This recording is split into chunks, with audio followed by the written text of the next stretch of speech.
Hey everybody, welcome to PC Perspective. We are here today to talk about a new product from Western Digital, the My Passport Wireless. Yes. Is that right? This is what we have here. It does not look like the standard hard drive that we talk about, Alan. No, that hard drive is actually on.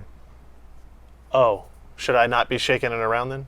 Well, that's not spinning right now because it's in standby, but it's on. It's a Wi-Fi access point. Okay, so what are we looking at? This is like an external, portable, battery-powered hard drive. Yes. What kind of cool stuff can it do? So it has a 2x2 wireless and radio in it. Okay, and what does that mean in terms of performance or range or whatever? So as far as like the PR speak from the slide presentation, it says 4 HD streams to 4 simultaneous clients. Okay. Right. Now realize, I mean, your radios in your other devices have to be fast enough to be able to handle it. Does that mean that those devices are connected directly to the My Passport Wireless, or that this is on your network and all of your other machines are just on your normal network? How's that? That's the first one. That is its own access point. Okay, so this shows up as an access point when you bring up your wireless networks on your phone or laptop or whatever it is. And you connect to that, and then it shows up. If you want to go through like a mobile device, you have to use the MyCloud app from Western Digital to access those files, like say you're on an iPhone or Android or whatnot. On your home network, as far as like PCs, right? So say you're traveling. That's basically the main idea of using this guy. So you're traveling. You connect to that device with your laptops. Shows up as if it was just a network share on a computer. Okay. Right. So you can stream videos right off of it. It shows up as multiple. Just like most of these devices that connect and they're meant as media devices, they show up as multiple different types of media devices. Right, we saw that we're looking at Windows. It shows up either as a network device or as a portable media player icon in Windows. Yeah, and it uses just different functionality in order to do those different different means of connecting. Right. Also, what's handy is there's also FTP on that guy. Huh. So say you're traveling and that's in your backpack and you're doing, you're taking pictures and your camera either through MiFi, is that the name of that thing? iFi. Yeah, thank you. Either through an iFi or some newer cameras just have FTP functionality in them and they can just upload pictures, right? So you can just leave this on and it will send the pictures directly to this. Send the pictures to that. And then there's a much better way to get pictures to it, much faster, also handy for traveling, is there's an SD card slot. Oh wait, on this side? Yeah. Yeah. So there's an SD card slot on the side of it, and say you're traveling, you have some people in your group or whatnot, you took a bunch of pictures on your camera, you slap your SD card in there, and everybody that's connected to that can see under an SD folder, they can see all the photos directly. They so can make copy. Sure you have only the photos you want shared with Be recent careful. news. Right, only the ones you want shared, because everything on the SD card is going to show up under that. So anybody that connects to this can essentially have access to the SD card. Right, yes. Okay. That's cool. And then also, I think it's the Wi-Fi button that you just tap once while there's an SD card plugged in. This is, again, you're traveling, you're out, out and about. You plug in your SD card, you hit a button, it will either copy or move the photos off of the SD card onto the drive.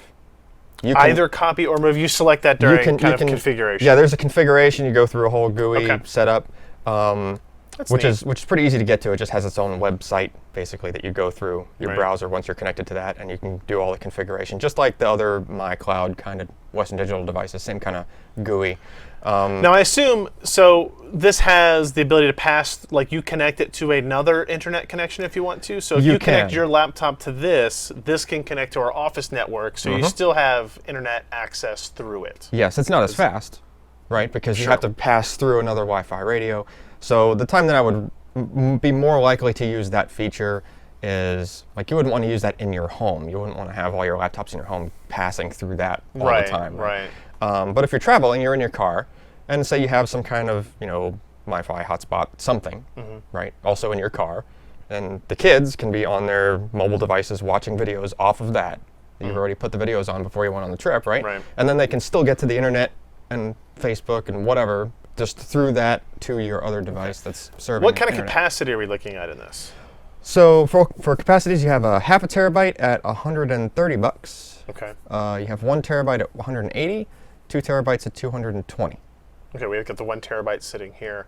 So, I mean, that's a decent amount of storage for you to take in some kind of portable fashion. I know something we talked about is how do you load this up with data?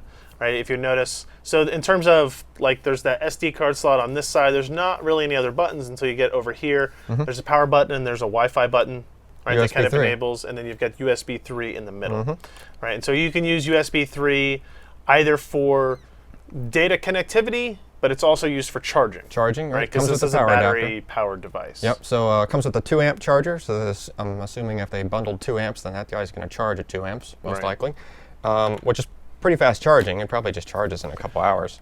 It'll charge over USB, just connected to a PC, right? It'll charge at the same time, right? Okay.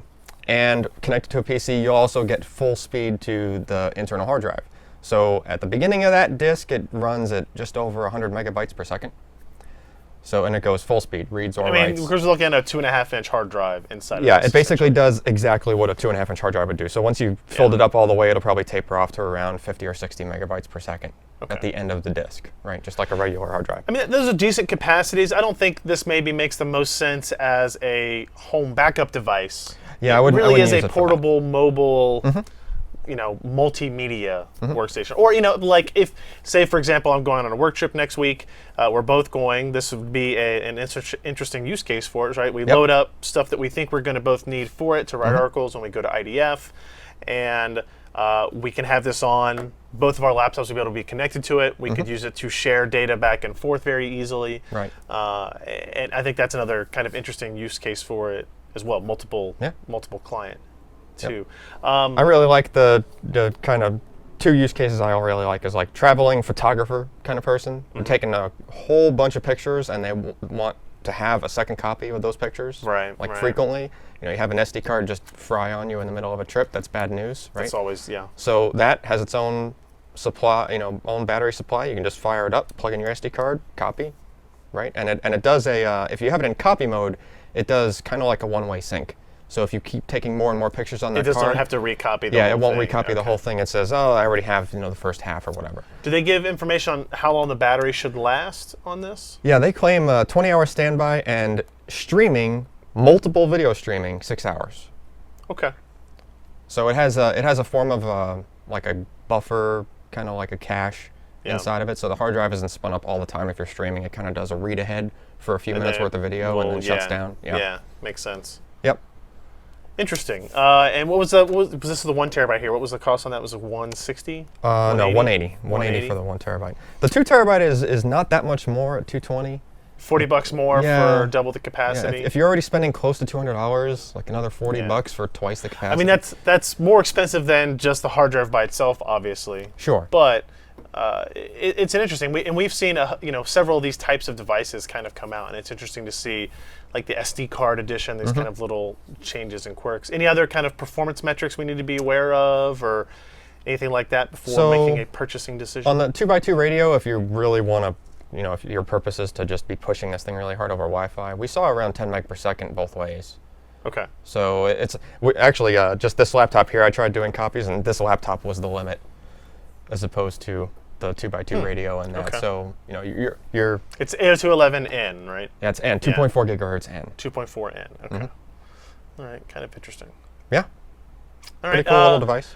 Alan will have benchmarks and some screenshots of the software and everything. I mean, setup on this is fairly easy. Really, really painless. Yeah, you connect to that network, you turn it on, connect to that network from your laptop, and then you just go to a web page. Opens up a web browser, and okay. Yeah. All right, cool. He'll have screenshots and details on all that setup process as well. Go to pcper.com, check out the full review of the Western Digital My Passport wireless device, and we'll see you next time, guys. Thanks.